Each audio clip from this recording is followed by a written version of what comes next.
Thank you, and we will be handing it over to you all shortly. So thank you for joining. So we are back to talk about the comp plan, Bacon County Vision 2050. So last time we were here, you can go to the next slide. Last time we were before P and Z, we gave an overview of the intensity studies and white paper. That is really giving some data background to kind of the assumptions and anecdotes that we've been hearing for quite some time. I know many of you on P and Z have been talking about of really, we're in a place not so much as growth anymore, but how do we talk in intensities? So building off of that, as part of the comp plan process, both from the CJC recommendations as well as new statutory requirements by the state, is a water data and availability analysis is now required as part of the comp plan. So as we've done this meeting in a few different versions, one we did with the board at the end of May, and then we've also done this with the work group. So you all are getting each more iterative process. But I think one of the things that stood out to me when we did it to the work group is that really when we start to look at housing and water and development in unincorporated Pickens County, the work group said, you've got to do a water analysis. And that was really a precursor even before state statute changed. So I think it speaks to a lot of the knowledge just of what came out of that CJC report, of really understanding the factors that we need to be looking at as a community when we start to look at development in unincorporated Pickens County. So purpose of today is we're gonna review the water data, look at it in the lens of enabling and limiting factors for community housing, how and why those water resources and infrastructure align with community values and our land use patterns, and have a brief discussion with P and Z of how we start to think about some characteristics within those land use policies, and then preview the framework and next steps for the comprehensive plan. With that, I will hand it to Jessica. Quick question on the state statute, maybe it's more Crescent for Rye, but he's not here today. So was it a change to the master plan requirements? Yeah, so it was SB 174 in 2024 that they did a lot of changes in there. And part of that was requiring updated master plans to have a water analysis component within, in anything that's is approved moving forward.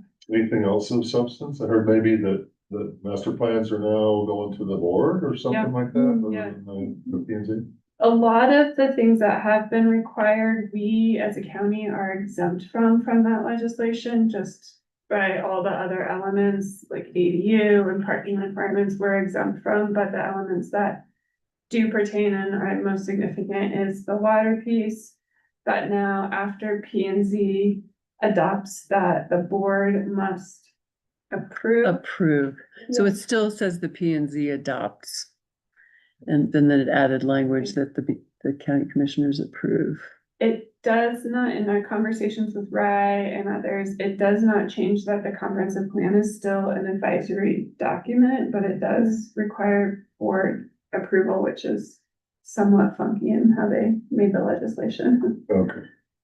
Is there anything else really substantive in there? I think with that, the way we've talked about it internally is that we still envision the P and Z doing all of that work for the adoption, and that, right, you're really reviewing the comp plan in its full detail. Obviously, the board will see all of that as well, but you're playing a different role and you're really in the, in the works with it. And that, I don't know how, we've struggled a little bit, like, what does that mean for the board to approve it in the end? But yes, there is a step there, but it's not the depth, I think, that we still anticipate working through with you all to get to the point of adoption. And the legislation is a bit vague in that it does say, it's clear in that it says Planning and Zoning Commission adopts, reviews and adopts the plan. So yeah, you all are still the workhorses, so to speak. And then, yeah, the Board of County Commissioner approves, and there's not a lot more detail about what that entails, but Which I guess assumes that they could not approve it. mhm. Or send it back, or P and Z restudy something. I don't like it when it happened. Okay, thanks. Great. Mhm. We wanted to just highlight a few of the key recommendations from the Community Growth Advisory Committee, or CGAC, as we start to think about community housing and water, because these topics were covered as part of the CGAC conversations. So really one of the key pieces as part of the recommendations from the group is the importance of preservation of our rural and wild lands. And that we have a special rural lifestyle here in Pitkin County. It is why many of us choose to live here. And there are impacts to our rural way of life and our wild lands. And so when we think about the goals of the Vision 2050 process, it really is about maintaining the rural character and the open lands that define our community. But there are other opportunities in addition to be thinking about some of these other pieces that go along with growth, development, intensity. So one of those pieces was water. In the CGAC conversations, a real recognition that water is a really important part of how we think about how we grow, where we can grow, because water is not available everywhere and we're trying to preserve our rural lands. We don't want to extend water service in every direction, right? If we want to be really thoughtful about that. And it's also just not realistic. And so making sure that water and the availability of that is considered in our land use standards related to everything from landscaping to houses. What does that look like for well permits, things like that. So a lot of conversation on water with a recognition that we needed some more data. So that's something that the Brundle Group will be talking about here in a moment. And then the other piece is on housing, and that the committee talked a lot about what do we want to see more of and what do we want to see less of. So there's the kind of guiding principle, if you will, of rural land preservation, but also that not all growth is the same, and that some growth, different types of land uses, are things we may want to see more of in our community.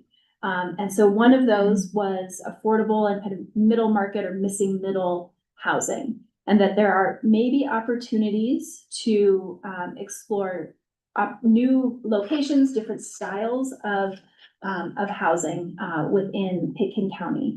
And so those are sort of the two pieces that we wanted to talk about today and have roots within the CGAC report. Anything you would want to add before I? Okay. Right, so then in addition to the CGAC recommendations, we also relied upon the caucus area master plans to inform policy direction moving forward. And there were a couple of common themes across all of the master plans across decades, repeatedly. And they were around rural preservation, preservation of rural character, preservation of the natural environment, and also around protecting our water resources and looking at watershed stewardship. And then housing was also a common theme in most of the caucus area master plans, not all of them. And most of the plans recommendations are generally consistent with current housing policy recommendations made by the CGAC and also included in the current housing policies in the land use code, right? Again, reiterating that housing should be located within urban growth boundaries primarily, and with some availability for dispersed affordable housing, only where densities are consistent with the surrounding area where this type of development is containable. And then most of the caucus plans also suggested that multifamily development in the rural area should not be permitted, and that would pertain to affordable housing as well, right? So the current land use code contains land use policies regarding rural preservation. Again, consistent with the CGAC recommendations and the caucus area master plans. Rural preservation has been a main theme in the land use code policies for decades. Again, preservation of the natural environment and rural character both are prevalent in the policies today. The policies also speak to again, preservation of water resources in our watershed, specifically identifying preservation and protection of water resources, surface and groundwater as really significant factors to be considered. Protection of wetlands and riparian ecosystems are important in the policies, and protection of citizens' rights to permanently protected minimum stream flows has been a common theme continued in the policies, and again, reflecting both CGAC recommendations and caucus master plan recommendations. And then in the code today, this is the current policy. It's under citizen housing was the term that was used at the time that was adopted. I think we've, varied our term over time. But again, very clear about prioritizing affordable housing within the UGBs. But there is a statement there that certain affordable housing outside UGBs may be acceptable. It's consistent with character, not an undue burden on services and infrastructure, and it's specific to EDU, CDU, job-related on-site housing, conversion of existing locally serving housing. Good example of that is the mobile home parks. Being able to buy those down. On-site required mitigation housing. So if there was some new commercial development and it had housing requirements with that. And then replacement of existing affordable housing. I think it's important to note, like, this is the policy. It provides for some of these opportunities.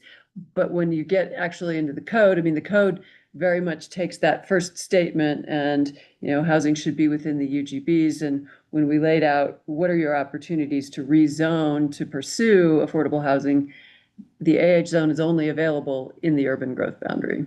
It's not available, and that's just part of the location criteria. So AH and AHPUD can only be used within the urban growth boundary. Some of these others, there's some growth management exemptions for those. But again, we've seen very limited use of that. Most recently, the job-related on-site housing, the Redstone Castle obviously came through with a big proposal for on-site housing, which was approved for, I don't remember how many units it was, but it's a pretty impressive number to serve their business up there. But it's not the easiest path forward from this policy to work your way through the actual land use code provisions to actually accomplish any of these things, I think is a simple way of putting it, maybe. So there's been a real push to enable housing in the land use code to better reflect the current policies and the recommendations made by CGAC. Excuse me, 2 slides back, there was a term in the slide that I didn't see in the packet relating to minimum stream flows at the bottom. I didn't see it in the packet, and I hadn't thought about it until I saw it there on the slide.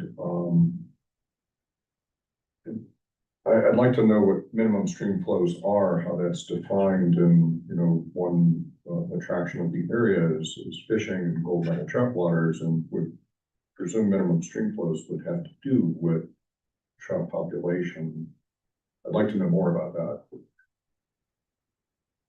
I don't know if you're prepared to talk about it at this moment, but.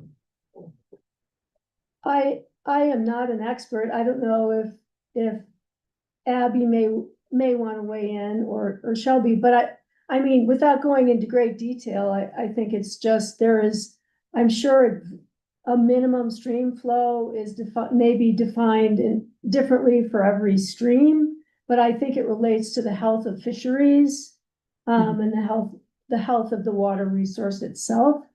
Beyond that, I'm not gonna try to go into more of a definition, but I think that's the intent, And I believe it also has to do with water temperatures, right? because when the water, obviously, less water, it's gonna get hotter, and there's a certain temperature that'll, Mhm. And there's seasonality, Yeah. there's different times of year when stream flows are at different levels.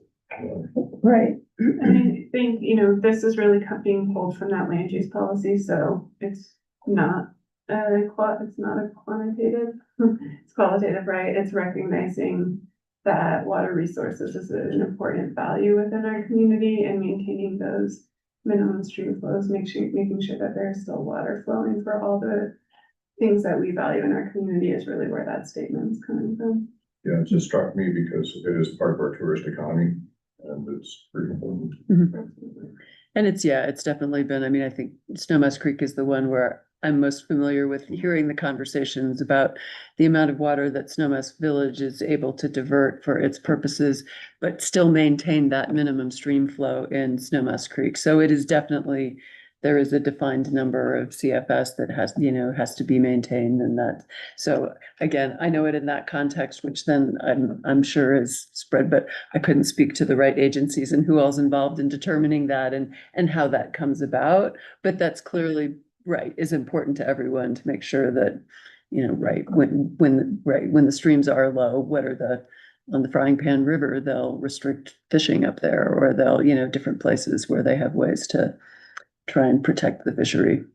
One of the things in the report was it's renewable, but if it's, like Joe Kay said, if it's renewed and comes back and it's warmer temperature, that could damage the fishing. Yeah, that changes the. tourist economy.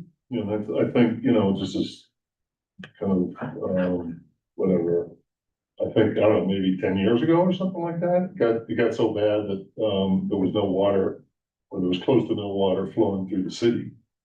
And part of the issue is Yeah. because, water rights, or, whatever, you got the abandonment doctrine. And so a lot of people, okay, I gotta use my water, if I don't use my water, I'm gonna lose my water.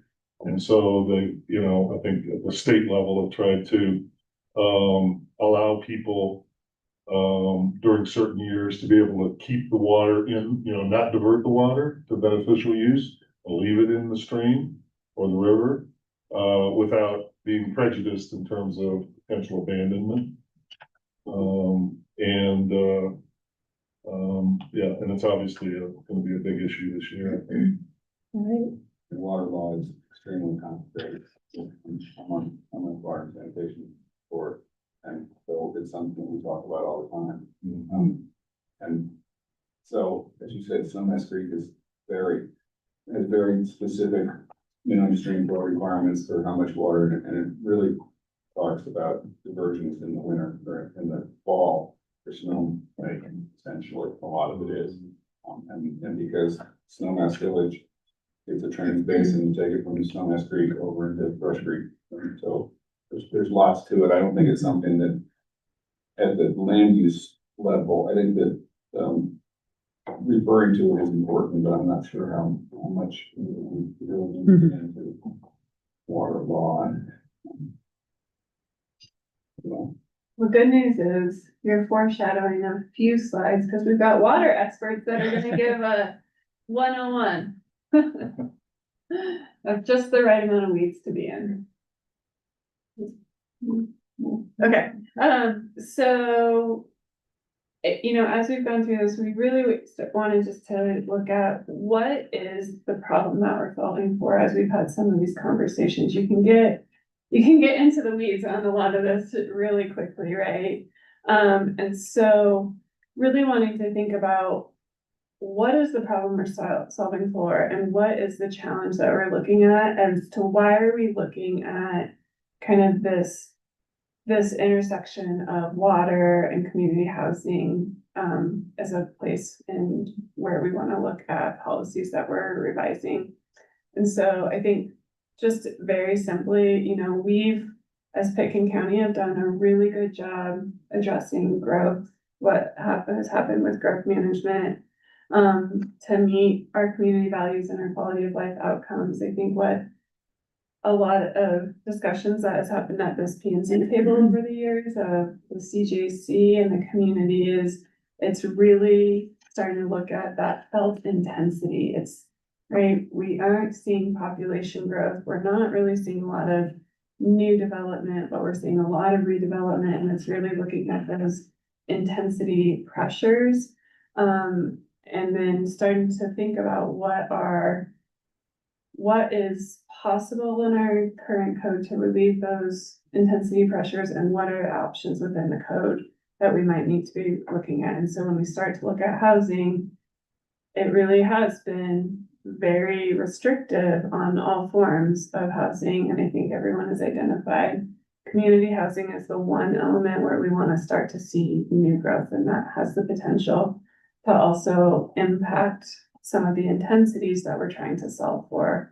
And so where we're headed is looking at what are those factors that might fit within our values, that might meet the infrastructure needs, to look at what could enable and limit community housing in unincorporated Pitkin County. And then what is the type, what really, I don't think any of us are talking about 30 unit, 10, multiplexes going up in the county. It's starting to say, what are those types of uses? What's the scope and scale that, that I think we've got really large houses going in, and there's probably different levels of intensity of duplexes and triplexes that might meet our values and goals a little bit more directly. So that's where we're at, is starting to look at what we're going to walk through is that water availability and reliability as kind of that foundation, to then start to think about how do we think about the enabling and limiting factors of where community housing could be looked at outside of the UGB. Anything? So, so the Brendel Group has worked with the county and prepared a full Pitkin County water conditions report. You had a summary, an executive summary of that report in your packet. And today they are going to present an overview of that report, which will ultimately be attached to the comprehensive plan as an appendix. And they are really going to focus in today in their presentation on factors that are enabling and limiting water reliability for development outside of the UGBs, and considerations for water management, looking really at reliability and availability of water, again, as it relates to development outside of the UGB. And this report really is meeting the state requirement for water supply demand analysis, but it's also going to provide a baseline for water supply to inform water policy direction in the comprehensive plan, and then subsequently in land use code amendments. And with that, I'll turn it over to, I don't know if Abby or Shelby is presenting. I get to kick us off today. So thanks, Ellen. And we're going to start by just providing an overview of what we have been up to over the past 6 months or so. And so, as has kind of been summarized so far, our work has really been trying to understand water supplies and demand in the county and how that kind of relates to these land use policy decisions. So to better understand some of those details, in December and January, we sent a survey out to all of Pitkin County's water providers. And that survey allowed us to gather information on both where providers are getting their supply from, as well as what their current and future water demands are. And so with that survey, we were able to do some modeling, and about the systems that responded to that survey provide water to roughly 69% of the county. We'll look at the number of providers in the county in a few slides, but we got a pretty good kind of representation from that effort. And so we combined the data from the survey with state and local data to complete a more comprehensive picture of what's going on in Pitkin County. And so there are a number of local water plans, both from providers as well as different agencies like the Colorado Roundtable Implementation Plan and the Colorado Water Plan. That was supplemented with Colorado's Decision Support System, which is the state's database for all water rights and well permitting and everything like water regulation. And then as this conversation has been teed up, there's a really strong connection between water use and land use. And so we coupled that water use data with the land use data to understand how those two things are interacting to create this model and analysis to get at current demands, future demands. When we say future, we're saying 2050, because again, this is part of that 2050 comprehensive plan update. And with that came up with some water planning considerations. So that's kind of the overview of the approach. And so when we're talking about water in Pitkin County, it's important to note that within Colorado, water comes from either surface water and tributary groundwater. And so tributary groundwater is groundwater that is connected geologically to those surface water systems, or non-tributary groundwater. And non-tributary groundwater is groundwater that is deeper. It's not connected to our streams, our lakes, our rivers. Pitkin County falls within the Colorado River Basin, which you can see on this map on the right. The Colorado River Basin, that's a watershed. It's one of the largest watersheds in Colorado. And I'm sure all of you are aware, it's in the news a lot. There's a lot happening in the Colorado River Basin and the Colorado watershed. And so that's an important part of Pitkin County's water story now and into the future, because water is over allocated in this basin. And so that means the number of water rights that allow people to use water, there are more of those than there's water available in the basin in most years, which is important for water management. And so, when we're looking more specifically about the types of water sources in Adams County, almost all, 99% of Pitkin County water comes from those surface water and tributary groundwater sources. This was talked about a little bit already, but these are considered renewable water sources, and they are renewable because they are replenished from rain, runoff, snow melt, etc. That does not mean that they are not impacted from drought, from fire, but in comparison to those non-tributary groundwater sources that, you know, the rate of withdrawal is much higher than the rate of recharge, they are kind of renewable, which is good news. And so in this map, you can see the major reservoirs, lakes, and ponds, as well as an alluvial aquifer, which is another name for the tributary aquifer. And then the other kind of important part of Pitkin County's story is that there are three trans-mountain diversions, which are taking this surface water and they are moving it from one side of the Continental Divide to the other side of the Continental Divide, primarily to serve Front Range communities. Roughly 40% of Pitkin County's waters are diverted each year through these trans-mountain diversions. And so that's kind of the current state. When we're thinking about the future, there are other trans-mountain diversions that are planned within the larger Colorado Basin region. None of those, though, are expected to affect Pitkin County. So you have these three diversions that do have an impact, but at least what we know now, they are the three that are going to be affecting the county. And then the other thing I'll just throw in, given the conversation earlier about in-stream flows, I think this was kind of discussed a little bit, but in-stream flows are they're managed, they have a legal implication as well. They're managed by the Colorado Water Conservation Board, and it's a form of water right that actually protects a minimum amount of flow within streams. And there's a number of them actually throughout the county, and Pitkin County as a county actually manages a pretty big in-stream flow decreed water right. And that is one of the things, it's not the focus of today's conversation, but that information is included in the report that Ellen mentioned, which will be part of that comprehensive plan appendix. So that's kind of the sources of water, where water is coming from. Water is getting to residents primarily through public water systems. And so we mentioned at the beginning that we sent a survey out to water providers. That's synonymous for public water systems.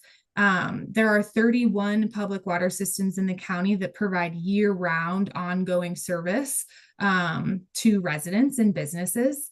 There's a map of them on this slide. They cover a relatively small percentage of the county's overall land area, but they're providing water to the majority of the population.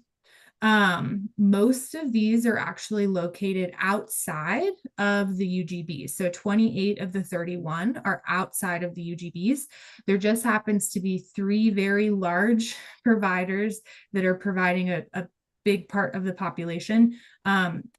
And so when we're looking specifically about how much water is provided within or outside of the UGB, it's about 50-50 of the total volume of water that is roughly 50% is provided from public water systems outside the UGB and 50% is from water inside the UGB.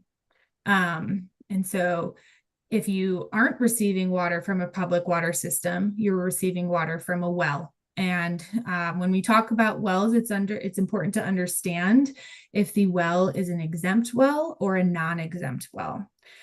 And exempt wells are small scale applications. They can be used for domestic purposes, household purposes, and because they are this small scale application, they're exempt from many of the administrative requirements that normally a well would have to, if you were to get a new well, that you would have to go through with the state. The intent of them is for rural areas where other supplies are not available. So like, let's say you can't connect to one of those public water systems that you saw on that last slide, you might qualify for an exempt well. Given Pitkin County, there's a very high percentage of Pitkin County's wells that are exempt. 62% of them are exempt within the county. For comparison, Brendel Group is supporting another county within the state of Colorado that is a Front Range county. And within that county, only 14% of the wells are exempt. So it's a pretty big percentage of Pitkin County's wells. And so this is kind of intuitive, but if you don't have an exempt well, you have a non-exempt well. And so that's the other 38% of the wells within the county. These are larger scale wells. So they might be serving an entire subdivision. A municipality might have a well. And as a result of their larger application, they have a much more complex permitting process that requires something called an augmentation plan, which essentially you have to do an analysis to prove you're not hurting anyone's water rights around you by installing this non-exempt well. And another kind of nuance for Pitkin County that I'll mention is that, when we're talking about exempt wells that are these small scale applications, the type of residential development that is happening in Pitkin County is a bit more intense than other parts of the state. There's a very common metric called gallons per capita per day, which is a way to evaluate water use and efficiency. And the state average, and I should have written it down, I believe it's 164. And if it's not 164, it's 167. That's the state's average, and Pitkin County average is 214. And so there's more bathrooms, more bedrooms, they're larger. And so when we say small scale applications, the domestic footprint is a little bit bigger in the county, which is an important consideration for this water availability, reliability conversation that we're going to have in a few slides.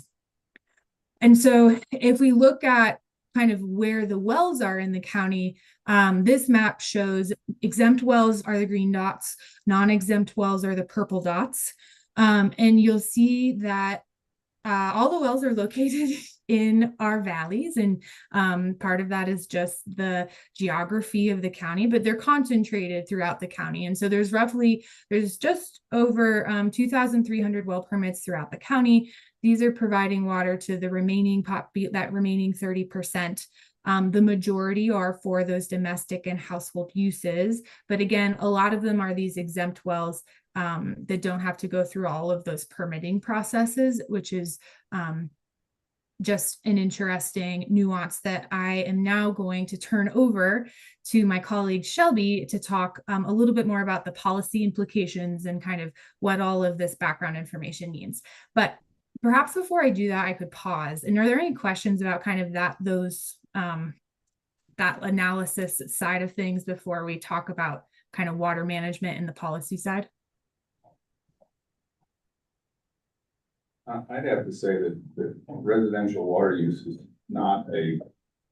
water is not a limiting factor for residential water use.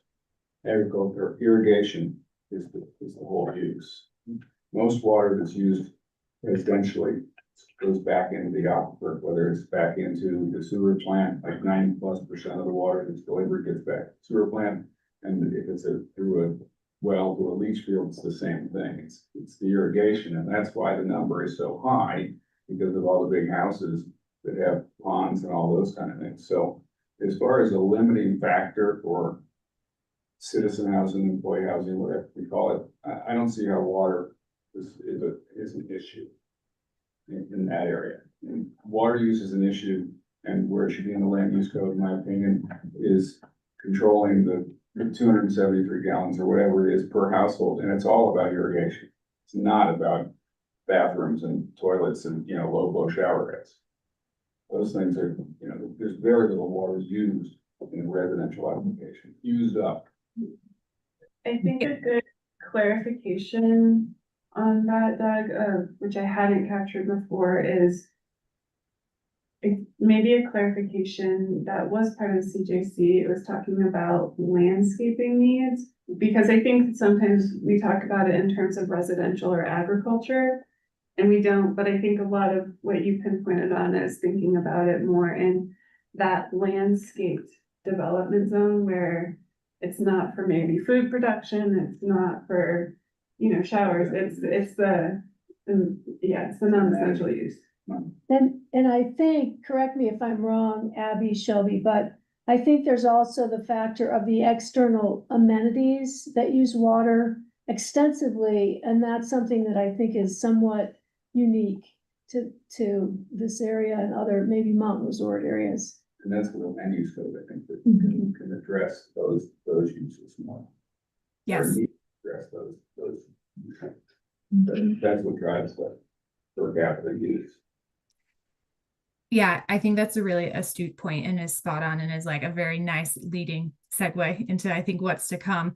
I'll also note that one of the other things that came out of the surveys is that a lot of these, I'm stealing Shelby's thunder, but there's a lot of these smaller providers are also experiencing a significant amount of water loss and leaks in their system.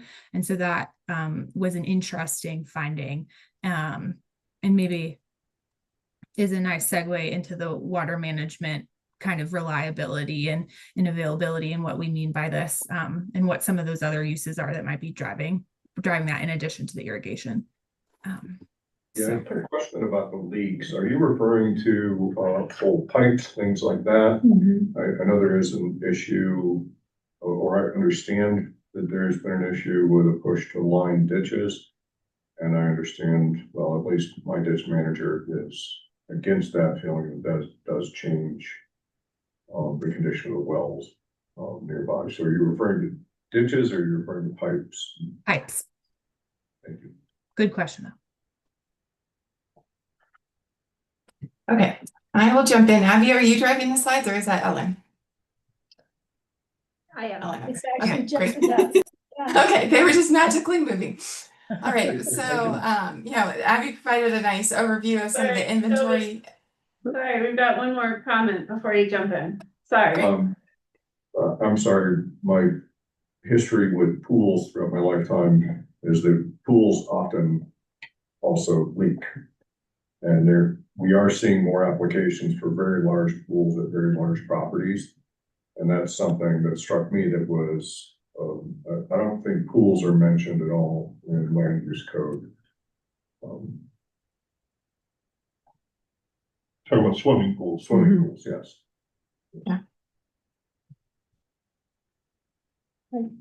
Good point. Okay, so moving us along, Abby mentioned this term sustainable water management. And so when we're thinking about water in the context of land use planning and comprehensive plan policy, we're looking through two lenses. The first is the more traditional water availability, which is focusing on, you know, is the water physically and legally available? Is there enough water, essentially? And then we layer in this concept of water reliability, which is water consistently available? And is it high quality water that's consistently available for the intended beneficial uses? And so we're really looking at the intersection of these two topics when we're talking about sustainable water management and how to move forward with the county's comprehensive plan policy. So on the next slide, we start introducing sort of this spectrum approach, recognizing that nothing is absolute or black and white. There are characteristics of a more or less reliable water system or water source. And so, you know, on the less reliable side, some characteristics that we're looking for are a single source of supply. Maybe that's an individual well.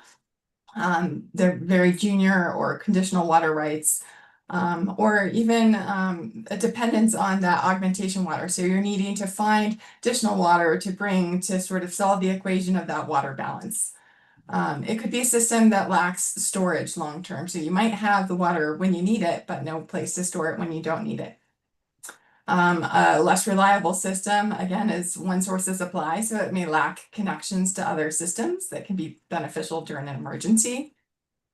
And then as we've talked about, aging infrastructure, and sometimes that leads to things like high water loss and leaks, which then can lead to shutoffs and, you know, less dependency on or less availability of water when you need it because you're having those shutoffs.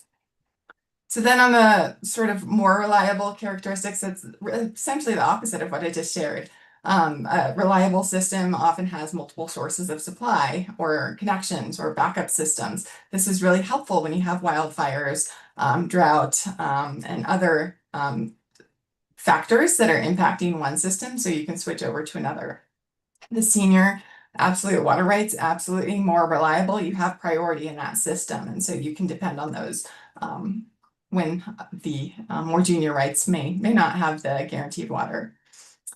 We talked about adequate storage and being able to rely on that storage when you have changing demand. There's a drought or an emergency situation where you can pull on that backup supply. And then the modern and adequate infrastructure. So a typical rule of thumb, a highly performing water system has about 10% water loss. We, through our survey, heard of at least one water provider that has up to 40% water loss. And so that's just a sign of, you know, if that infrastructure is being maintained, there's adequate funding. That's a characteristic for it being more reliable. So going to the next slide, when we start to overlay this with development considerations, again, we have this sort of spectrum approach of water reliability and how that limits or enables new development. And so some specific characteristics when you're thinking about a limiting factor for new development is an exempt well requirement or installation. So if you're proposing a development and it's highly dependent on just one exempt well, there's going to be some challenges again to that reliability. Moving up the spectrum a little bit, a new public water system, absolutely, those can be proposed and can be a solution in some situations. But those new public water systems, more often than not, are going to be bringing a junior water right. They'll likely be required to do augmentation water. They're going to need to develop new infrastructure. So again, that's more limiting than enabling. Moving a little bit further up the spectrum, there are many existing public water systems. Some of those are the smaller water systems that are dependent on some of the junior water rights. They are likely doing some sort of augmentation water and maybe dealing with that aging infrastructure and leakage issue. And then perhaps the most enabling in terms of water reliability is the connection to those existing public water systems, those that have the senior water rights, multiple connections to other systems, multiple sources of supply. And then they also have the funds to sort of support that infrastructure maintenance and repair. So we did ask in our survey, the water providers just about sort of their perceived financial means and reliability. And about half of the water providers that responded noted some concerns with both future reliability as well as future financial means. So just noting that that's something to take into consideration and not assume that just because they're a water provider, they have the means to serve future development. So I think this is our last slide before we have just some questions teed up, as well as opportunity for discussion. And so basically we're open to the discussion and questions as it relates to water availability / reliability, specifically for development outside of the UGB. But also potentially as a proxy for other factors. This is one type of service and infrastructure, but are there other conversations to be had related to services outside of the UGB?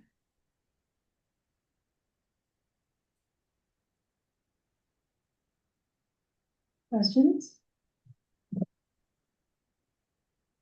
Aspen, when you look at the scale there, Aspen is on the limited side. Aspen has very limited sources, Aspen, Lemon Creek, and no storage. So Aspen, they're pursuing some storage and those kind of things. Snowmass has a little bit of storage, and once again, though, a limited supply. And even with the limited supply, there's a finite number of residences that can be serviced.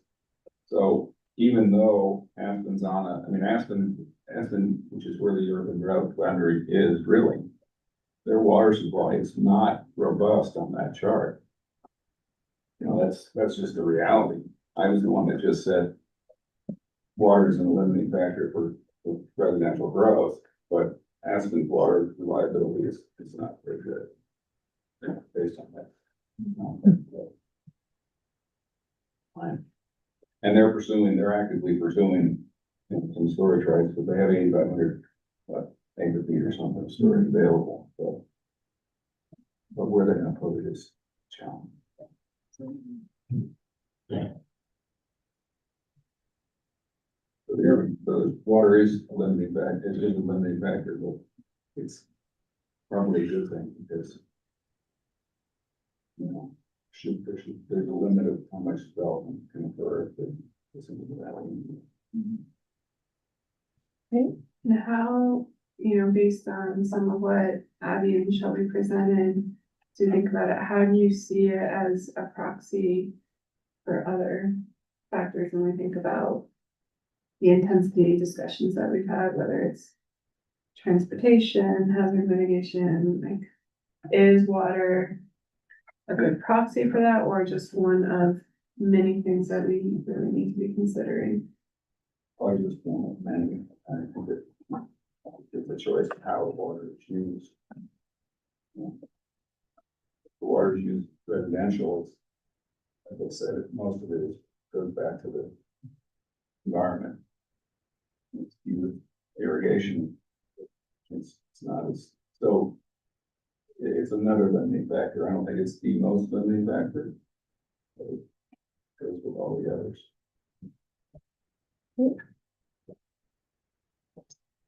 Joe?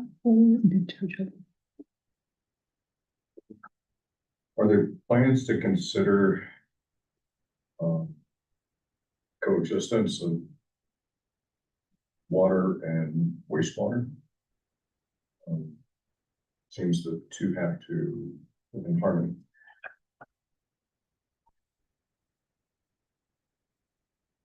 Are you talking about inside, throughout Pickens County, just in general? Well, if we're outside the UGB, generally we're on OWTS with certain exemptions for metro districts and things that you talked about for water.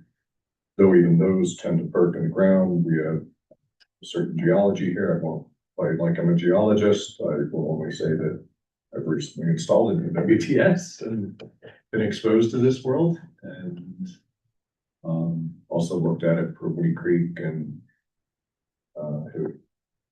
I understand some counties do have minimum parcel size for coexistence of water wells and OWTS. Counties in Colorado, I saw one site bid by the American Planning Association to, I believe it's Westchester County, New York, where you have to get the assessment.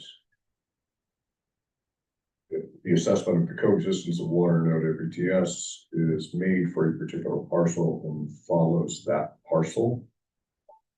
And if one is to subdivide that parcel, one needs to get it reassessed, and then that reassessment would follow the parcel. So you don't get a situation where you buy a parcel and find out that it doesn't have the required geology for the coexistence. But are there any plans to look at wastewater? I checked the growth committee report and I didn't see much discussion. Septic, wastewater, I searched for a number of different terms. So are there plans to look at this?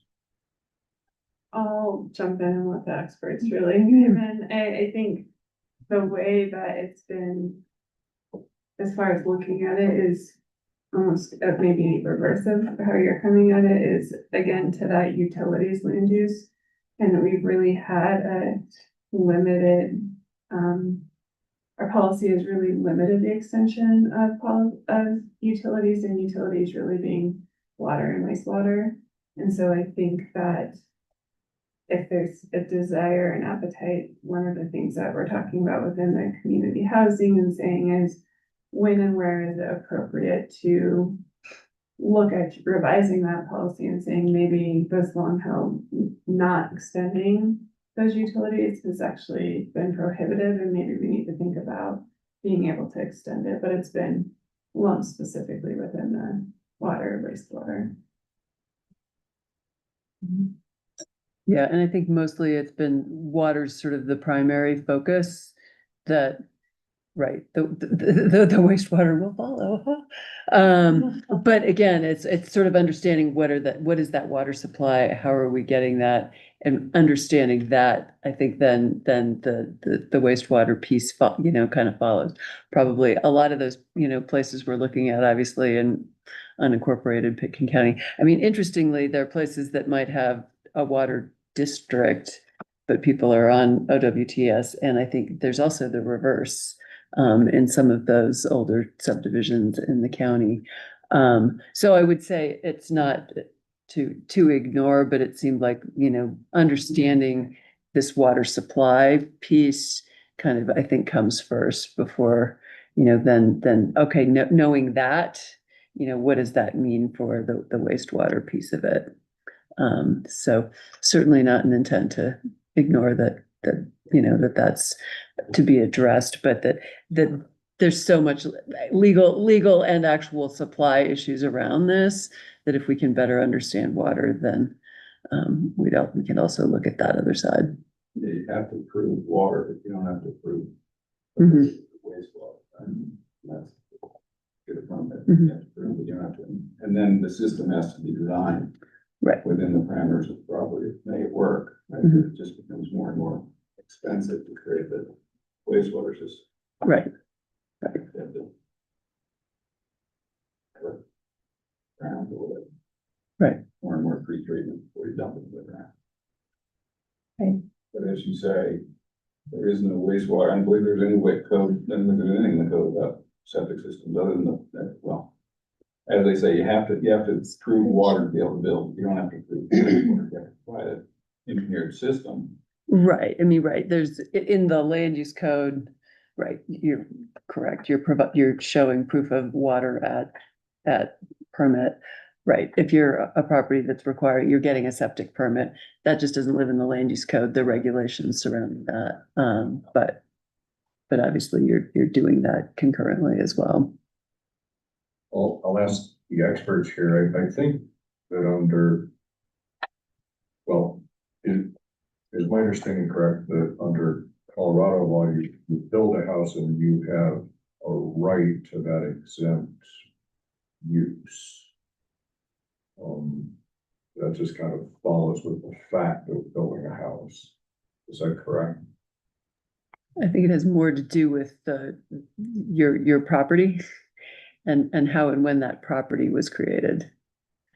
That your pre-existing lot created in the whatever it might be, 60s, 70s, there's sort of legal dates around that where what you'd be eligible for an exempt well or not, what the restrictions would be on that exempt well.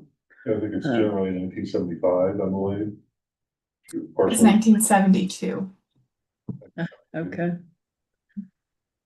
so, I mean, currently, you have to have 35 acres to get an exempt well permit. However, there's grandfathered parcels. So I guess it's 72. So if you had a 5-acre parcel that was created prior to 1972, you could get an exempt well permit. Provided that you meet the spacing rules, within 600 feet of another well. And if you are, then you gotta, get a consent to prove that it's not gonna cause injury to some other property. I thought it was interesting that this is just probably not a problem for our area, but I know in Gunnison has minimum lot sizes to have a septic system, to have an on-site OWTS. Because they've got trying to think of the name of the town, there's a bunch of 1,000 square foot lots in it. And it was an original town site that was created like that. And most of those are not developable unless you combine them, merge the lots together and get up to the size. Get up to an acre.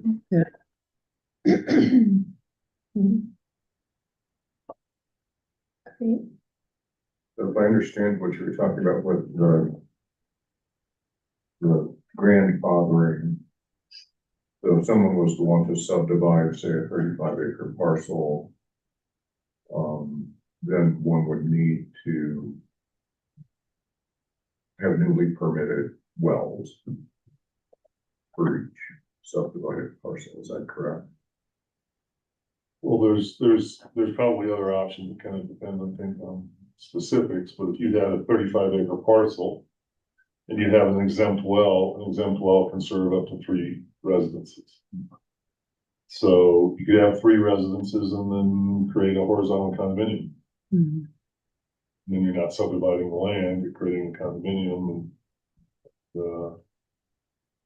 in order to allow 3 structures to be on that permit.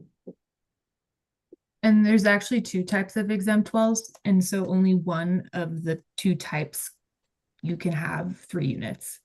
So there's a household exempt well, which can only serve 1 house.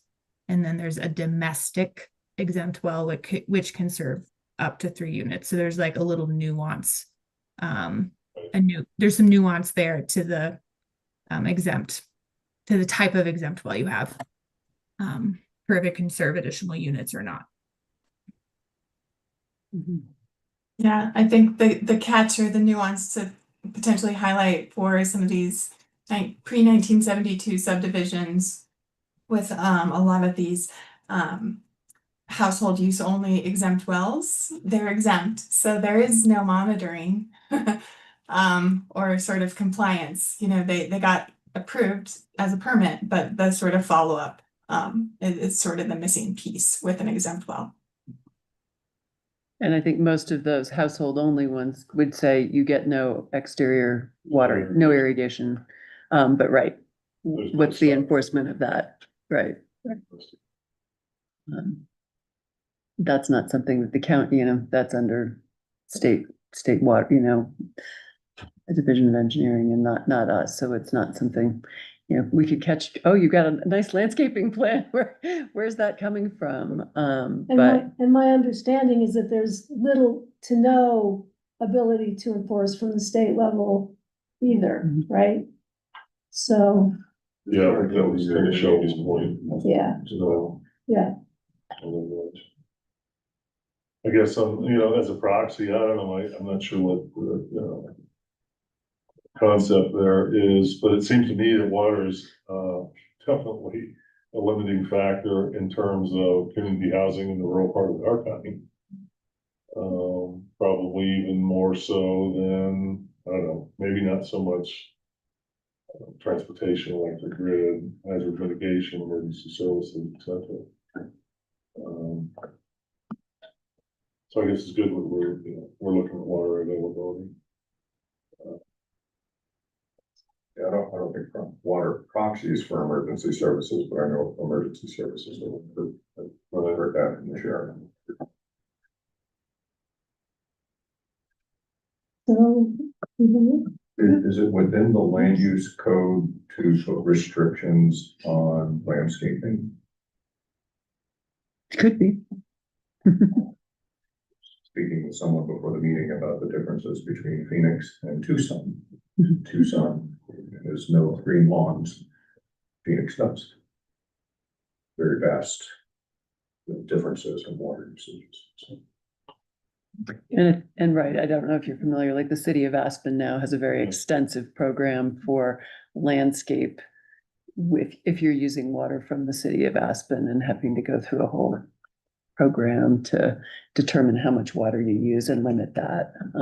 So right on that, with a municipal provider, like there's, that piece kind of can play out.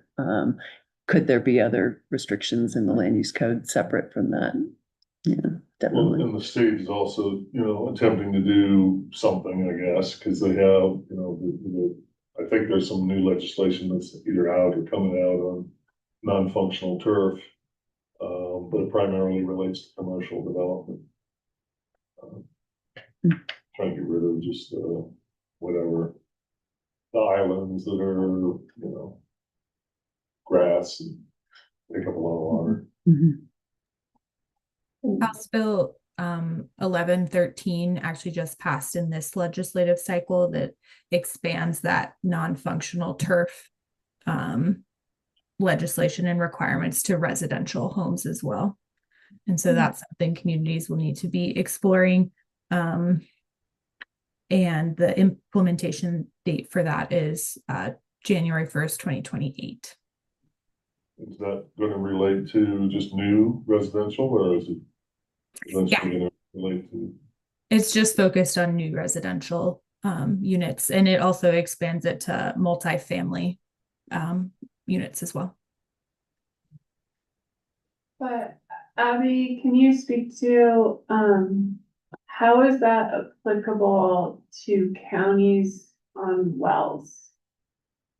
Is it, or is it only applicable, like we were saying, I know municipalities or within water districts? But if you're on wells, we don't really have a mechanism to enforce, So Shelby will correct me if I misspeak here. But it's a requirement that all communities, counties included, update their development standards to include some sort of limitation on turf and residential developments. So it would be under the county would have some authority to, the county will have to adopt something as part of their codes to limit it, which would put it under the county's jurisdiction, regardless if it's on a well or not. Shelby, did I explain that development code language correctly? Maybe the thing I would add to clarify is we are unaware of any enforcement mechanisms from the state to counties or municipalities. So it's kind of this requirement, but not really sure what the follow-up would be. For similar types of legislation, I have seen the state not allow communities to apply for grant funds for that issue if they haven't adopted, the thing or the regulation in compliance. So that might be one stick, but that hasn't been officially stated yet. One thing that I would add to the conversation was just kind of pulling back to the recommendations from the CGAC did include a conversation about performance standards and development standards, and landscaping is one of those topics that we would anticipate are part of those code amendments, that if you're meeting certain thresholds, which we need to talk about here in the coming months as we get into that, but you meet certain thresholds, you have a different standard or a heightened standard for your water usage, your type of landscaping, what that is looking like. So I think we're very much anticipating that this is part of the conversations in the coming months as we look at the program. Right. Yeah, I say move on. To the next slide. My voice, sorry, my voice is very froggy. Apologies for that, but I'll try to speak up. So the next couple of slides are looking at land use patterns in Picken County. And these are existing patterns and really how they relate to enabling and limiting factors for the location of development, affordable housing in particular, outside of the urban growth boundary areas. So this first slide is looking at the county as a whole, right? And recognizing that roughly 85% of the county is in federal public lands, right? Only about 15% of the remaining land is in private ownership. So that in and of itself limits the amount of area that's available for development. And then of that 15% of private land ownership, about a quarter of that is in conservation easement. So the area that's available for development just from the get-go is somewhat limited. And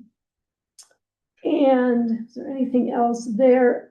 In addition to the fact that it's a limited area, bring in the physical and environmental constraints that exist on that private land. You've got steep slopes, floodplains, avalanche, geologic hazards. So there are a lot of constraints. So we have to be really, the decisions we make about development of those private lands is really crucial because there's not a lot of land out there, that can be developed.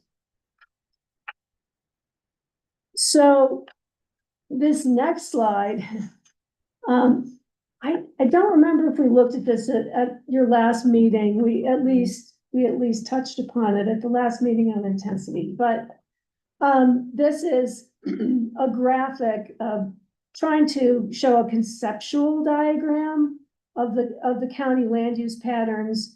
And we'll go into some detail about the areas that are identified as different, as remote and rural along that continuum and some slides ahead.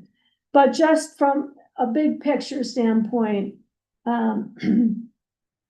this slide identifies the built environment, right, as a big picture topic, the built environment and the characteristics of the environment, including density, more development, increases as you move more towards urban areas in the county, and the built environment, that intensity and more intense development decreases as you move towards the more rural areas of the county. I think that's fairly obvious, but this slide and graphic is intended to just illustrate that. Conversely, the natural environment, the characteristics of the natural environment increase as you move toward the more rural and remote areas of the county, and decreases. There's less of the natural environment presence as you move closer to the urban areas in the county. I do want to point out that this is this transect or continuum is laid out in a linear fashion, right? It's showing remote on the furthest left side of the continuum and urban on the far right side of the continuum, with transition areas somewhere in between. And as a practical matter, that transition area could occur anywhere along this continuum. The continuum, the land use areas aren't literally in a laid out in a linear fashion on the ground, right? So just want to point that out because it's not intended to suggest that these land use patterns exist as they are shown literally on this graphic. And just as, again, to lay the foundation, right now, our current land use policies really just speak to the urban areas and the rural areas, very, as distinctly different, but only those two areas are really identified. And again, this just points out that there are other areas, transition areas and other areas along that continuum that we'll be speaking about in some of the next slides.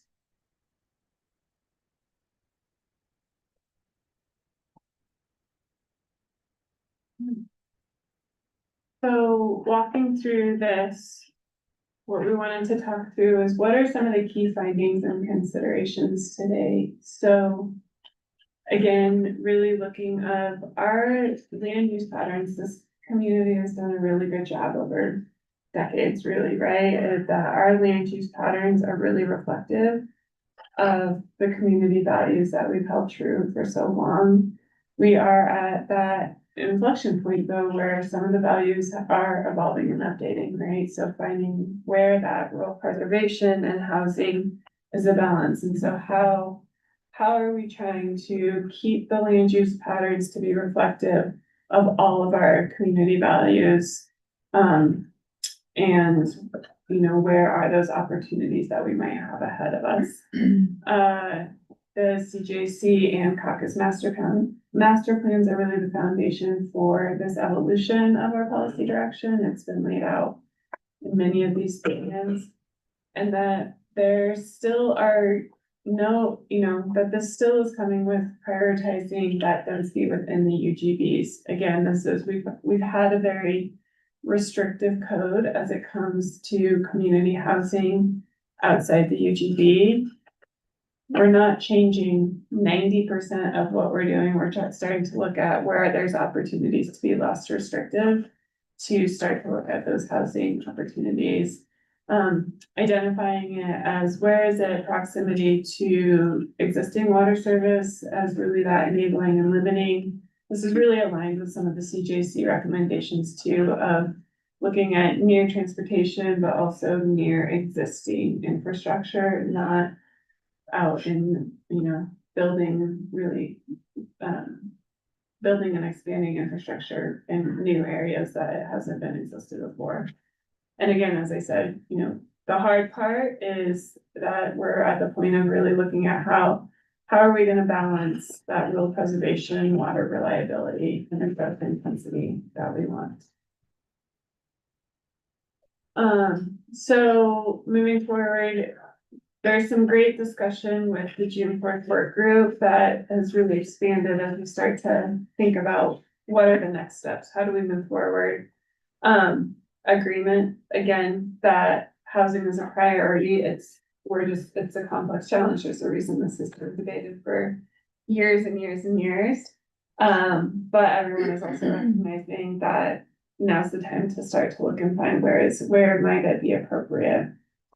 That they identified that there may be areas that are appropriate, but need more details to define the parameters. And so some of this discussion was really looking at, as Ellen walked through that continuum of how do we put characteristics? How do we get a little bit more definition around, because we can't really start to talk about the where unless we really understand the definitions that are being used and what are those characteristics that we can look towards to then start to talk about as a community where community housing might be appropriate and what are those enabling and limiting factors, again, coming back to that.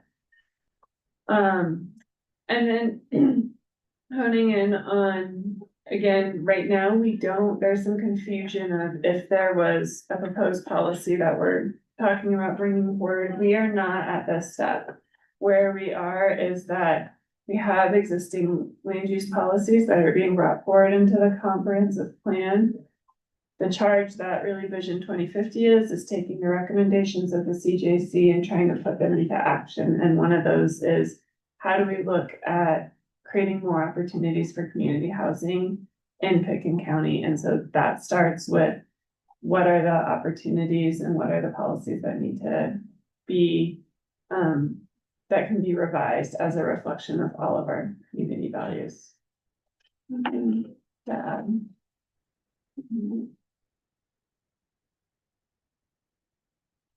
And before we go too deep into housing, you previously showed a slide 5 or 6 ago that showed, federal lands and other lands in Pitkin. Can you put that back up for a moment?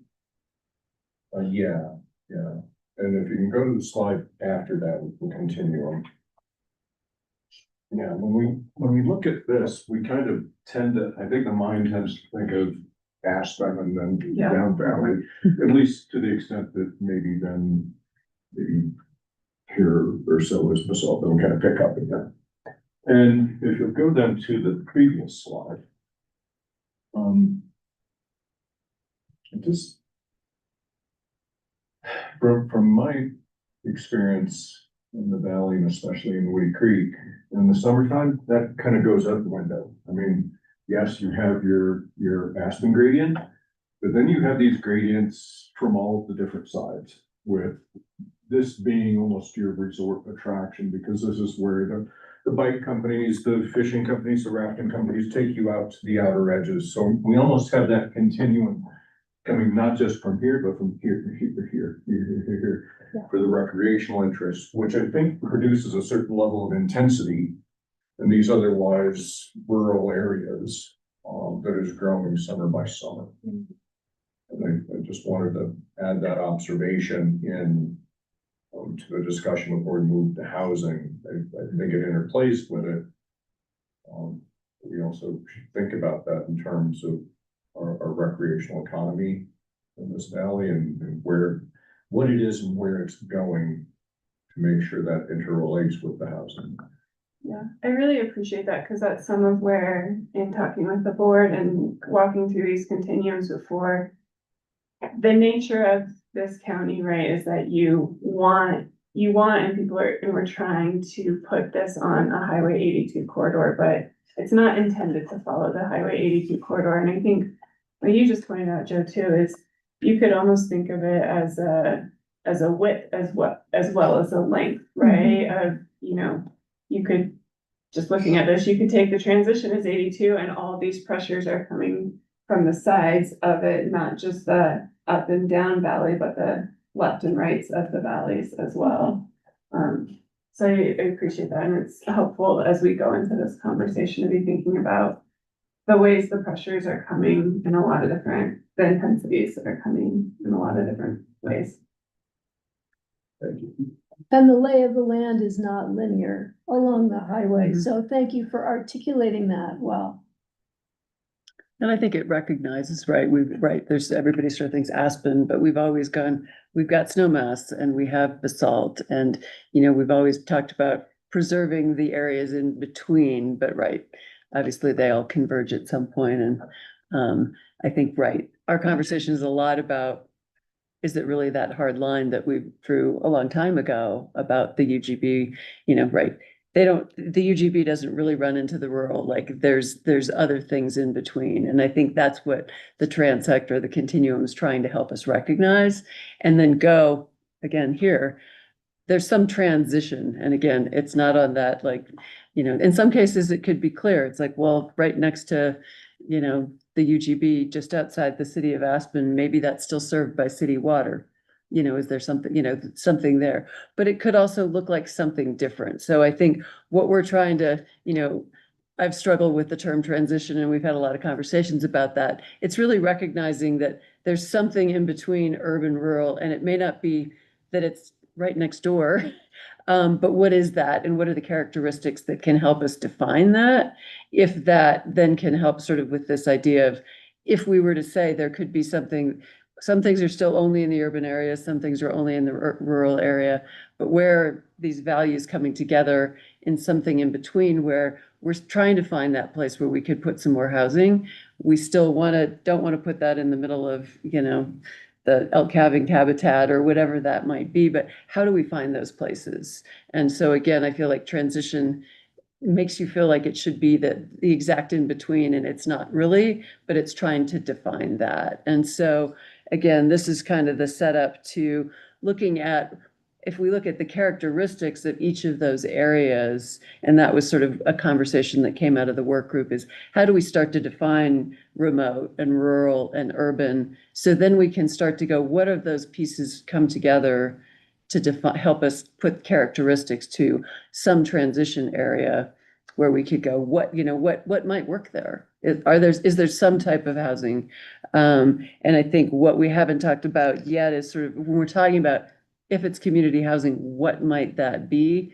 Right, I don't think we're looking to put, you know, hundreds of units somewhere up Capitol Creek, you know, you know, that's clearly not what we're doing. But we're talking about, are there places where there's existing pretty dense development that we could expand on that and add more density there already? Or are there places where it's new development and that could be, maybe it's a small cluster, you know, what might that look like? And then caretaker dwelling units, I feel like that's the other piece of it, is that is a tool for housing that is utilized to some extent. Could we better utilize that tool? And that is a broader area than just probably a transition, you know, but it's really looking at where those opportunities, where a well permit allows it, that we could encourage, you know, that opportunity more, or, you know, whatever that might be. But I think for this conversation, it's kind of trying to find those areas about are there opportunities to densify? And are there some opportunities for new development?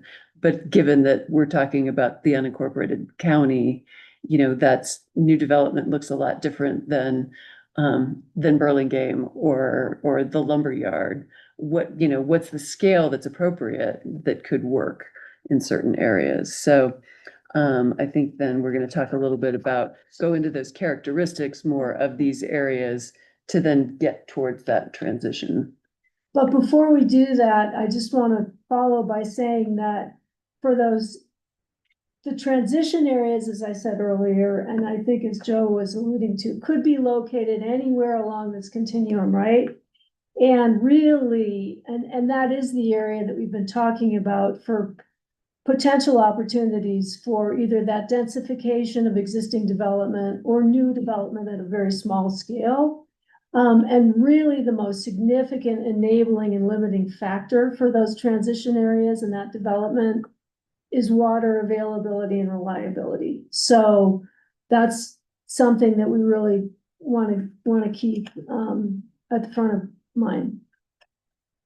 So with that, move to this. So we have gone ahead to try to define the characteristics of each of these areas.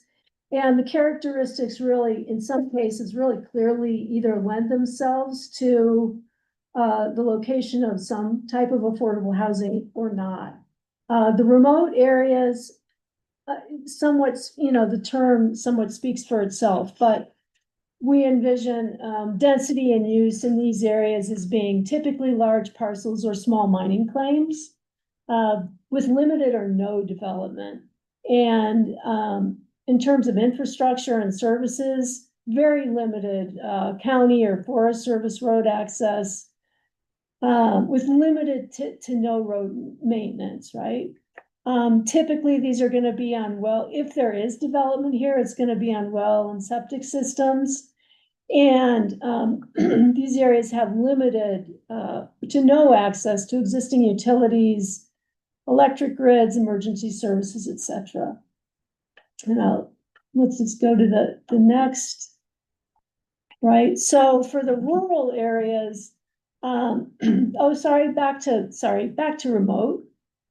We don't really envision any new or densified or CDU affordable housing in these remote areas.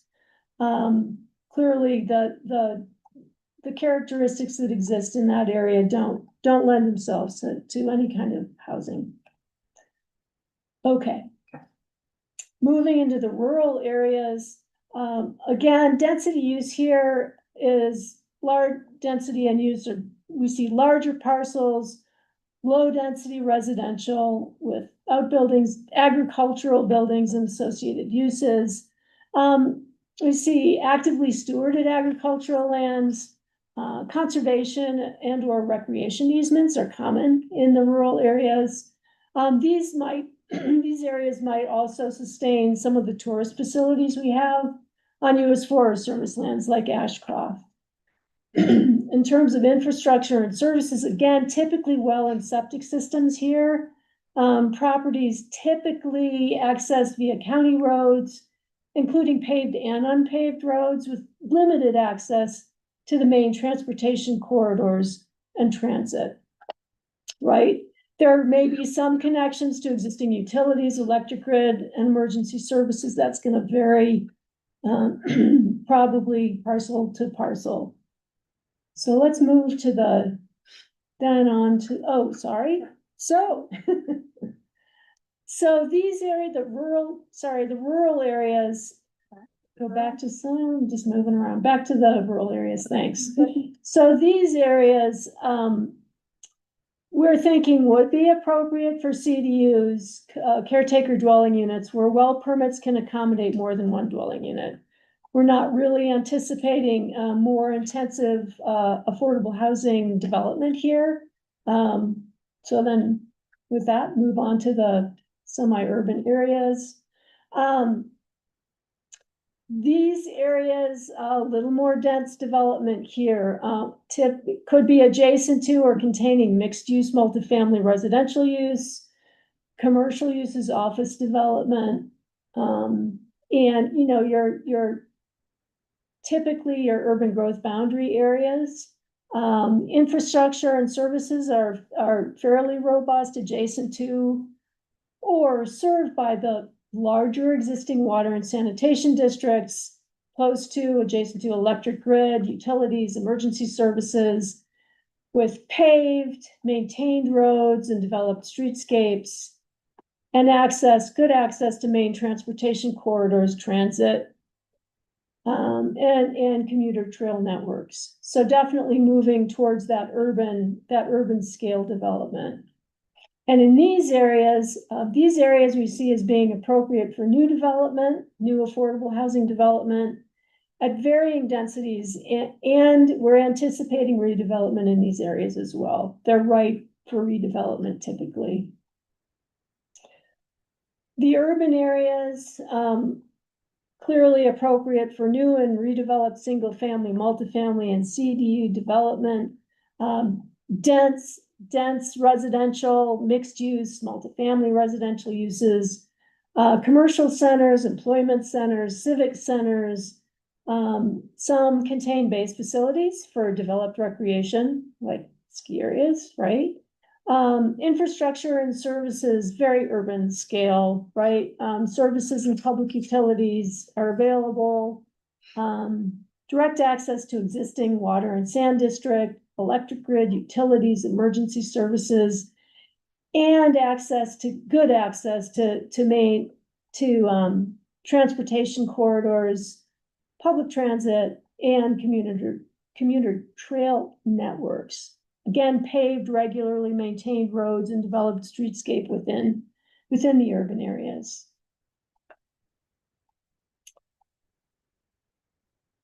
So the resort recreation areas, I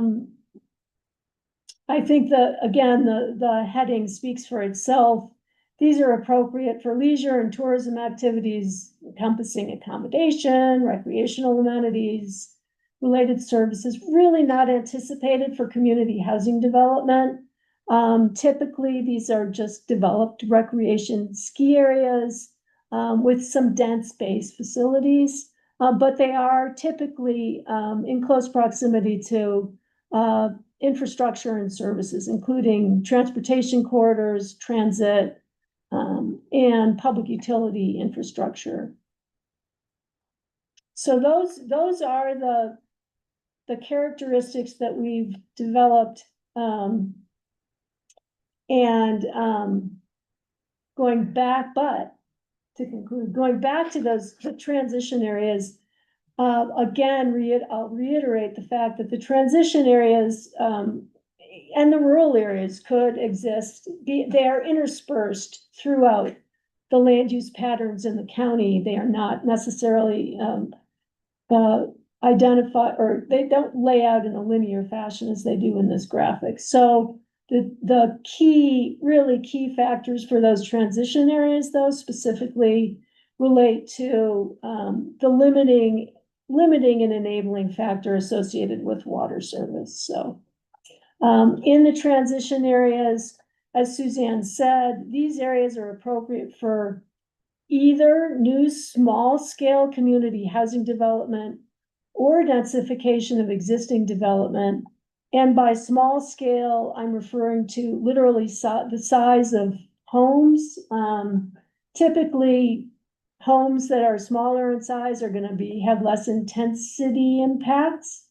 And so we're talking about 1,000 square foot units, perhaps 1,500, 2,000, something in that range. So it's just important to emphasize the fact that not only would the density be very small clusters, 2 to 5 unit clusters, or single family, all of which would be small in size. And any additions? We'd like to say that it's not linear, but it is linear. It's a Highway 82 corridor and maybe a Brush Creek, but really Highway 82 corridor. And in the growth committee, we discussed, and it was a very contentious issue about whether all of this should happen along the Highway 82 corridor. And it was the consensus of the group that it should not, that there should be still open space. I don't know how we defined it exactly, right? But we didn't want to just have, Old Snowmass Conoco, look, there's services, all of the things we talk about are right there. So do you do a community there of housing? I mean, and the consensus was, no, that's not appropriate. But what I'm seeing here is it feels like it's going back to that because it is the Highway 82 corridor. And Highway 82 corridor has all of the amenities we're talking about where we can build these things. I do want to reiterate the fact, though, that if we talk about water, available and reliable water service as being an enabling and limiting factor, really as one of the principal enabling and limiting factors, there are community water systems and there are municipal water districts. And those really are going to drive some of the locations, even along the highway corridor, because where there's not accessibility, reliability, or the potential to expand or capacity to provide service, that's gonna be a very important factor. So that is gonna be limiting and enabling. And we talked earlier today about how there's been a reluctance for the water districts to expand out, to do that. But maybe we talked about, maybe that shouldn't be done, which then takes that limiting factor away. So, I mean, it's a difficult question for sure, but, keep saying it's not linear, but it is pretty linear In some in some ways. Yeah, in some ways, certainly the highway corridor is very influential and services, transportation services are there. Infrastructure is there. But, and I think too, if you do dig more into the, more than the big map on the, really like where are some of those other districts located again? What we don't know is, right, how reliable, what's the capacity, but are there places that are not on the highway that do have some water service? Is there anything to look at there? Is there any potential there for additional capacity? Maybe, very limited, but is there something? So I think, yeah, it's hard not to just have that picture of the highway, but I do think when you start to see those numbers about how many water, providers there are countywide, and again, still a lot of those, you're probably gonna go, no, that's not gonna be the right place, but I think it's opening up that conversation to go, is there something there, where we already know there's sort of a density, that there might be some potential. So this table was just intended to bring all of those characteristics into one place where they could be seen and discussed. this was our effort to identify the characteristics of each of these areas, and we'd like to hear your input as to whether, you know, these characteristics have been described well, or if there are any, if you have any thoughts as to how they should be recharacterized. Are there missing pieces here? Does the transition area does that concept make sense? Is anything missing, or is this off base in terms of description of the areas? Any other questions to? I think that's an impression, so I think just feedback on how does that resonate?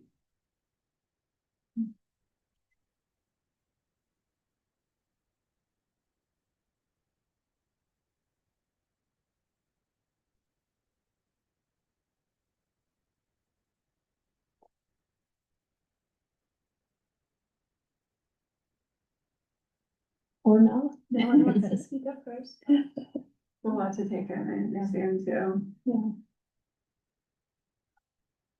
And again, you know, this is something that will likely continue to be developed. I think what we heard loud and clear from the work group is without having some kind of definition around each of those continuums, we can't even start to talk about policies and where things are at if we don't talk about what are those characteristics within these to put the parameters around. So this is our first effort to start to put those parameters. Do you agree? Maybe I'll start with a simple question, that putting some parameters around each of these does make sense as how we start to think about housing and water in Pickens County. When I start to think about it as the small 2 to 5 residential units, then, as Amanda said, there's lots of areas where I can see that type of, and I guess every housing unit is a plus. It's not a lumberyard, but Snowmass is trying to build in those kind of things. So it's a different way to think about it. And so in that respect, I think there's a good conclusion. Yeah, I think it's a good start. Obviously you worked into the transition area is probably the one that, is the most important in the analysis. And when you're in the resort, the urban, the remote, the rural, I think it's fairly well defined. I guess I would also, we should think about, so what the concept is that in the transition area, we're looking for community housing. Is the plan here to, obviously we'll develop policies that ultimately lead to code amendments. Is the plan that this would be something that the county would be undertaking, that type of development? Or is this like being structured so that we want to attract, private developers, to do this, I think a lot of the land that we're talking about is probably, or a fair amount of it is county land. But, maybe not. So, I think, it's probably gonna take a little more detailing in terms of what really, what fits. I don't know, is the county going through and looking at all the parcels and seeing what's available and how this would all fit together? But what's the vision? I'll start high level with that. I think where we are right now, as far as is this the county taking on, is this free market? Going from some of the discussion from the CJC is create an environment. I don't know if the economics will ever pan out that a private developer would take this on, but I think the idea is create the environment, the code environment where maybe that's a possibility. Or I think more so some of the discussion was maybe there's an old, someone that has an old house that if they had the ability to turn it and redevelop it into 2 to 3 units, they're contributing to housing, get to stay in the county. I think that is more the thinking probably, and an income generator than someone buying a greenfield in Picken County and having any kind of economic return on it to turn it into, I don't think the economics are there. So I think that's the level that we're at right now. To your other question, through the Regional Housing Coalition, they did an assessment looking at all the publicly owned lands, I think is how they They did it, did. throughout the, whole Roaring Fork Valley region. And who, I'm sorry, who? Sorry, the Regional Housing Coalition, and so from Glenwood all the way through, started to look at where are those even opportunities and, you know, looking at what restrictions like open space we can't develop on per the charter, right? So we'll never be able to do open space. So looking at what parcels are even possible and, there wasn't a whole lot, I'll say. But we So got all of this is probably envisioned to be under some sort of deed restriction regime. most likely. Along No, go ahead. Yeah. I think one of the other things, and this came up a lot in the CGAC conversations, is like the easy stuff has been done, right? We're now working a little bit on the margins. And so as Kara was saying, how can we create the environment where we're enabling someone to do the thing that we want and making it a little bit more difficult for them to do the thing we don't want them to do? And so this is one piece of kind of that larger package of recommendations, but trying to find small areas for opportunity for where would a new CDU be appropriate? Where could a triplex maybe be appropriate? To just start to look at the real housing need that we have. And also looking, this is intended to look at locations specifically, potential location opportunities, because we recognize that the community, while the community is really identified a need for affordable housing outside of the UGB or affordable housing in general, we still also have that push and pull about preservation of the rural character and natural environment. So the location is a consideration that we really wanted to focus on. And that's the intent of this activity.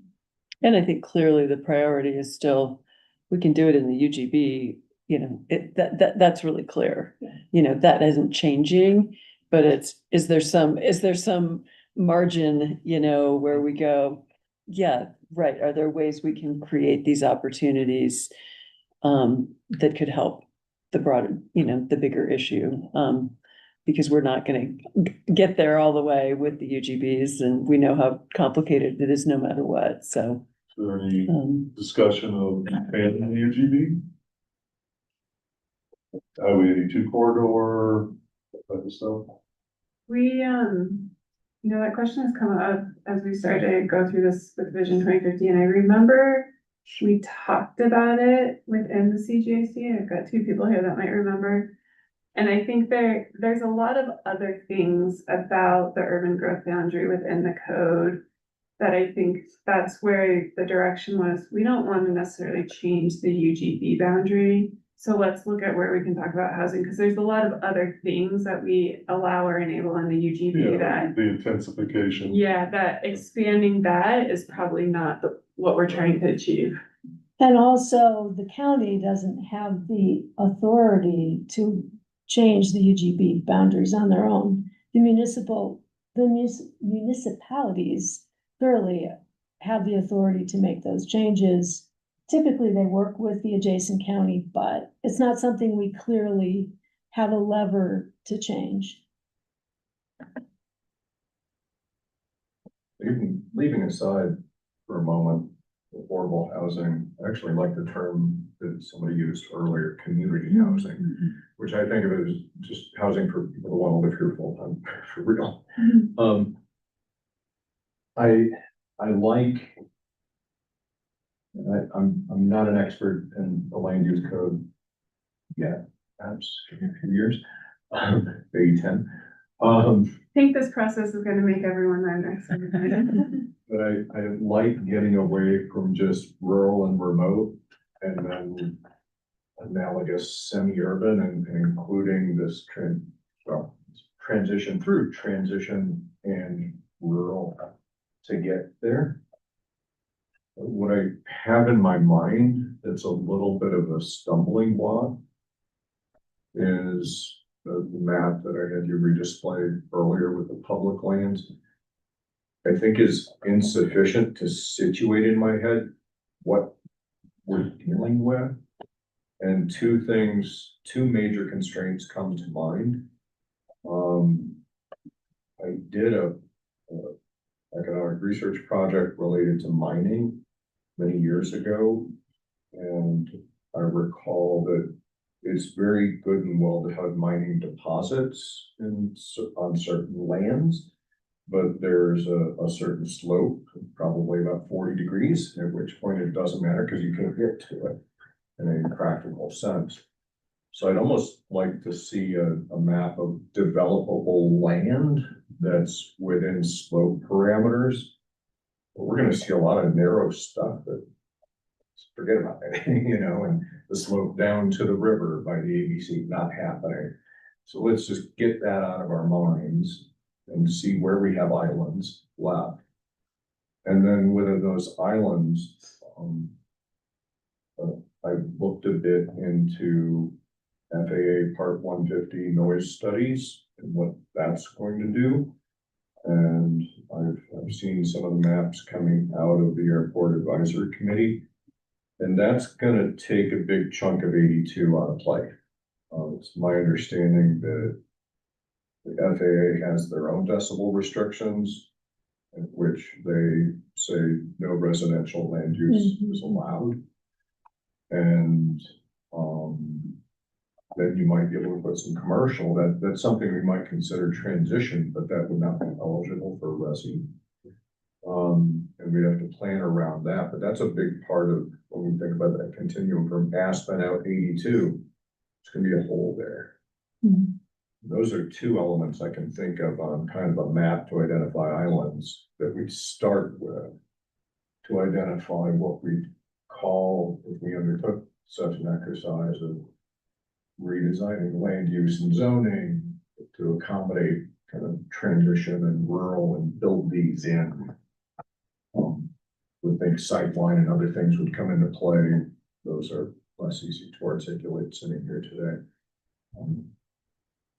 And then we get to affordable housing somewhere. Yeah, as a practical matter, all of those physical constraints would be taken into account. They are today in the land use code. Development on certain percentage slopes is prohibited and within 100-year floodplain is prohibited. So we could map all those features, but as a practical matter, they are going to be constraining and will affect any parcel within any of these areas for development. You're saying map, it would be great to see, to add that mapping to really identify, reduce the amount of land available as a practical matter, but I'm not sure the mapping exercise, I'm not sure we're gonna.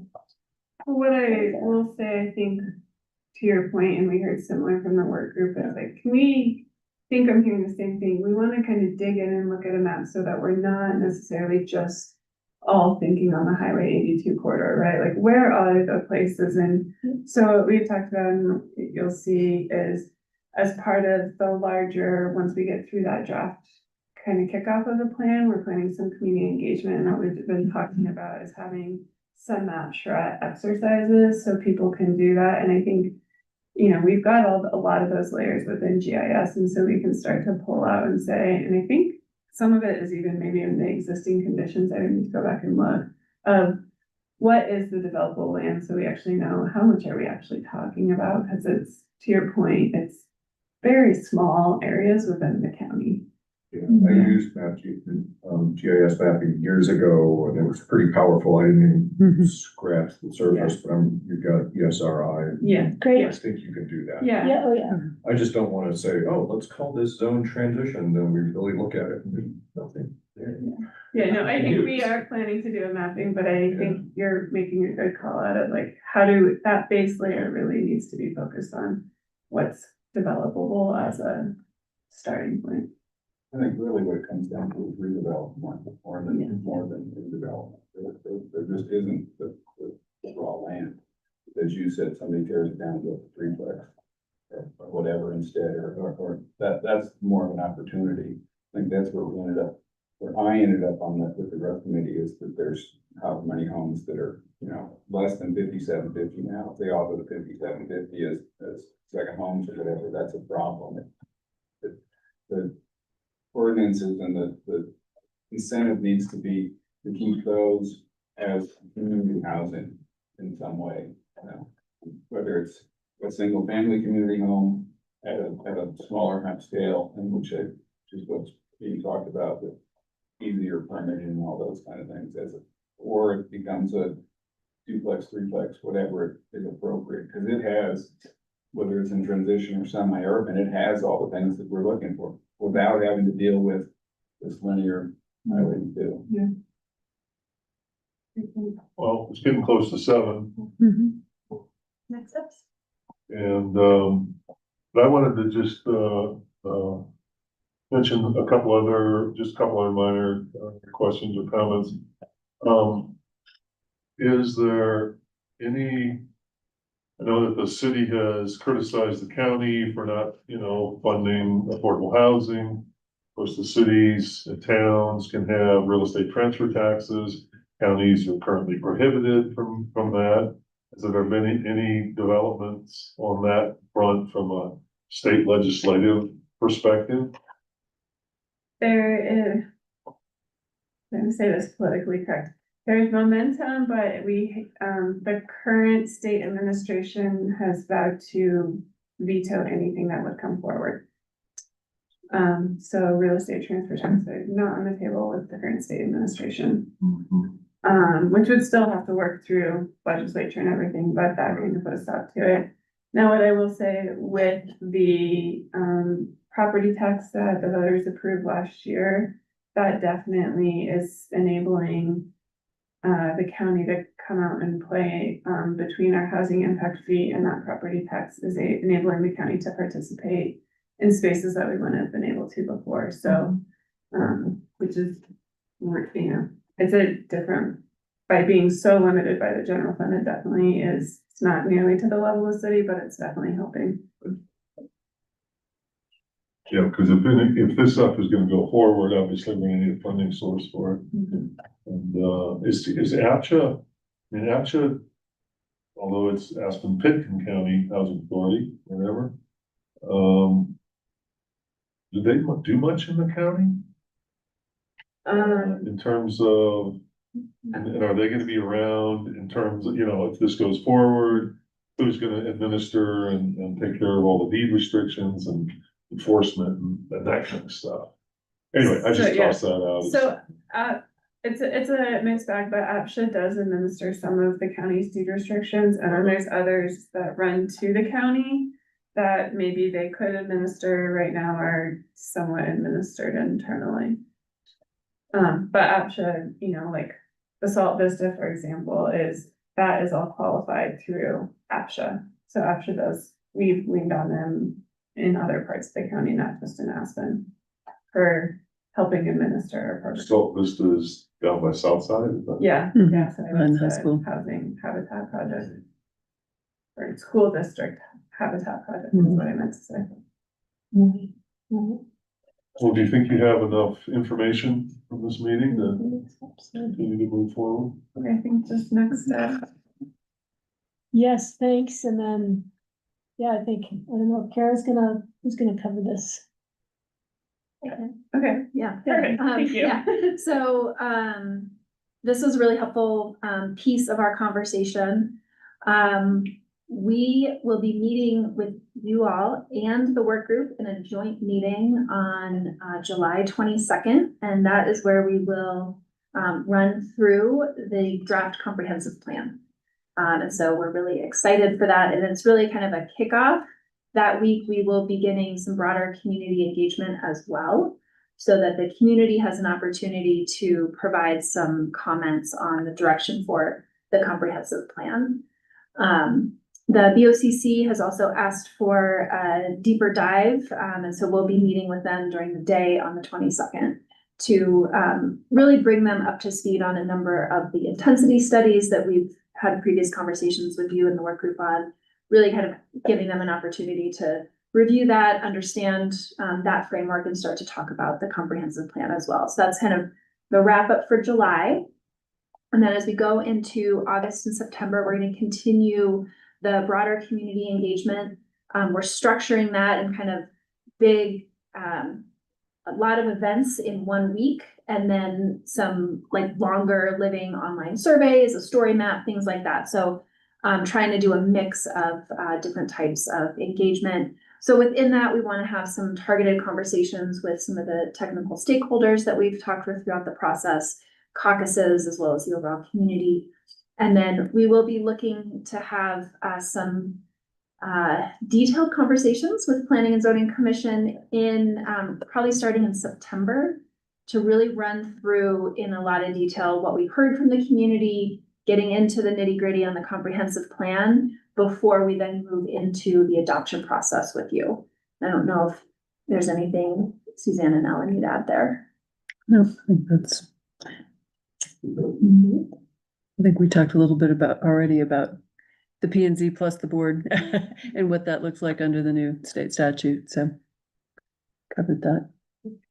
I think maybe the one thing that we did talk about today is those work sessions. As far as P and Z goes, looking ahead is looking at those being every 2 weeks to try and get through, right, to keep the momentum. So potentially looking at, I think we say August, September, but it should really be September, October of work sessions with all of you, doing that deeper dive within the comprehensive plan, taking in that feedback, and then all of that will inform what that final draft is that we bring forward to you for the adoption and public hearing process.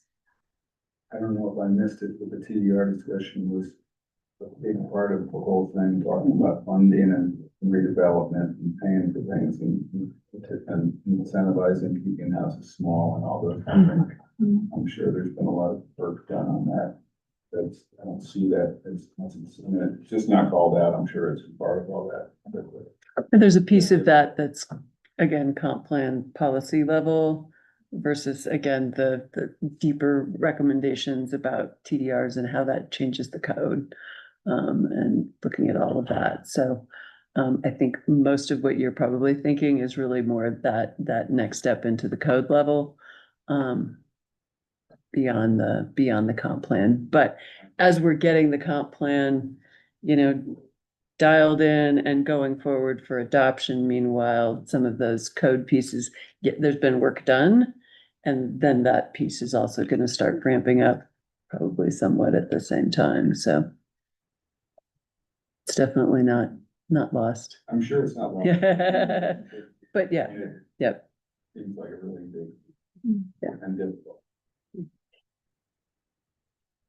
And just as a maybe sneak peek, this is kind of where we're at on the comprehensive plan. And so the pieces that you'll be taking a look at. Yeah, and a lot of the conversation today is really gonna inform primarily the natural environment and built environment chapters within the plan. So, yeah, more to come on that. Okay. Anything else? No? Thanks so much for Thank you your all. hard work. Thank you for the great feedback. Appreciate it. Thanks, Discussion. Abby. Yeah. Thanks, Shelby. Thanks. Thanks, online folks. I